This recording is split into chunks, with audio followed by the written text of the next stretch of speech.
Cartoon X. Cartoon X. Milakpur गावामध्ये स्वाती राहते आणि तिच्या शेजारीच तिचे मित्र भोला आणि चेतन राहत असतात. ते सर्वजण एकाच शाळेत शिकतात. रोजच्या सारखं आज पण स्वाती आणि तिचे मित्र फिरायला जातात आणि ते फिरत फिरत एका गुहेच्या आतमध्ये शिरतात. मला खूप भीती वाटायला लागली आहे. आपण सगळ्यांनी इथून निघून जायला पाहिजे. वेडी, घाबरतेस? ही तर फक्त गुहा आहे. आज तर हे बघूनच राहणार की या गुहेच्या आतमध्ये काय आहे. इथं भूत पण असू शकतं. नाही, इथं कोणतंच भूत नाहीये. मी तर असं ऐकलं आहे की इथं तर खजाना आहे. इथे कुठला खजाना नाही आहे. इथं तर भूत आहे. तू गप्प बसणार? मला बाहेर जायचं आहे.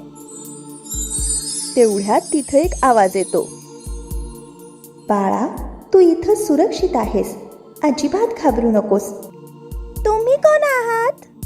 मी आहे 10 हातांची इच्छाधारी नागिन. नागिन? पळा इथून. थांब बाळ, तुला जे मागायचं आहे ते तू माझ्याकडे मागू शकतोस. तिघेही मित्र नागिनीला घाबरून तिथून पळून येतात. तिघेही गुहेच्या बाहेर येऊन धापा टाकायला लागतात. आता लवकर घरी चला. तू बराबर बोलत होतीस की इथं नक्कीच काहीतरी आहे. मला एक गोष्ट नाही कळाली. आता काय नाही कळालं तुला? हेच की ती 10 हाताची नागिन आपल्याला काही बोलली तर नाही.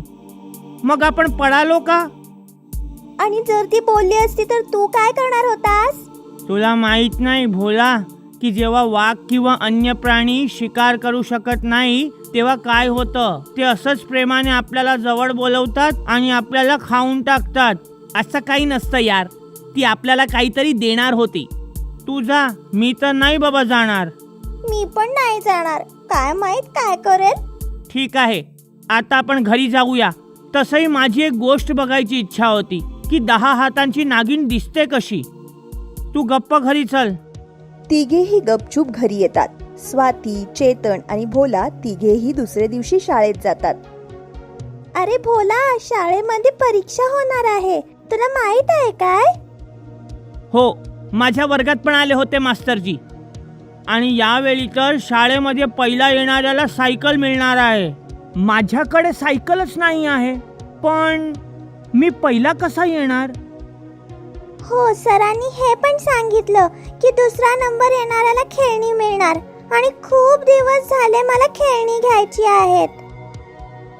आपण एवढं अभ्यास पण नाही करू शकत. मग कसं मिळेल आपल्याला हे सगळं?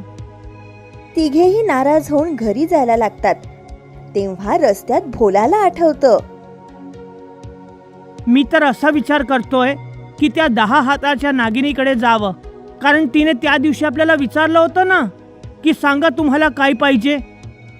जा बाळ, तू मारला जाणार. जर 10 हाताच्या नागिनीला आपल्याला मारायचं असतं तर त्या दिवशी सुद्धा मारू शकली असती. पण तिनं असं नाही केलं. म्हणून आपण नागिनीवर विश्वास ठेवून तिथे जायला पाहिजे. स्वाती, तू आणि मी जाऊया. स्वाती आणि भोला 10 हातांच्या नागिनीजवळ येऊन पोहोचतात. बोल बाळा, तुला काय पाहिजे? नागिनजी, आम्हाला शाळेमध्ये पहिलं यायचंय, ज्यामुळे आम्हाला बक्षीस मिळेल. बाळा, आपण नेहमी ज्ञान मिळवण्यासाठी अभ्यास केला पाहिजे. बक्षीस तर आपोआपच मिळून जातं. नागिनजी, मी वाचलेलं विसरून जातो. मी तुला आशीर्वाद देते की तुला सगळं काही लक्षात राहील आणि तुम्ही दोघं नम्रात पण याल. स्वाती आणि भोला विश्वास ठेवून घरी येतात आणि अभ्यासाला सुरुवात करतात. काही दिवसांनी परीक्षा होते, ज्यामध्ये दोघं पण नम्रात येतात आणि आपल्याला पाहिजे आहे ते बक्षीस पण मिळवतात. अशाच मजेदार कहाणी ऐकण्यासाठी चॅनलला सबस्क्राईब करा, शेअर करा आणि हो, बेल आयकॉन दाबायला विसरू नका.